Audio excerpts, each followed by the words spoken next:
ഉസ്താദുമാർക്ക് ആഹാരം കൊടുക്കുന്നത് ചെറിയ കാര്യമല്ല. ചിലർ പറയുന്നത് ഉസ്താദുമാർക്ക് ഇഷ്ടം പോലെ ഭക്ഷണം കിട്ടുന്നുണ്ട്, മന്തി കിട്ടുന്നുണ്ട്, പാതാള മന്തി കിട്ടുന്നുണ്ടെന്നൊക്കെ പറയുന്നേ. നാടന്മാർക്ക് കൊടുക്കുന്നതിനേക്കാൾ പണ്ഡിതന്മാർക്ക് കൊടുത്താൽ അതിന് കിട്ടുന്ന ഗുണം ചെറുതല്ല. അവരെവിടെ പോയാലും ദ്വാരക്കും വലിമൻ അത്അമന വലിമൻ സഖാന.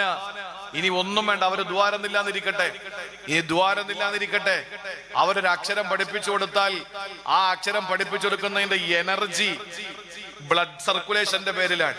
ഈ ബ്ലഡ് ഉൽപ്പാദിപ്പിക്കപ്പെടുന്നത് കഴിക്കുന്ന ഭക്ഷണത്തിലാണ്.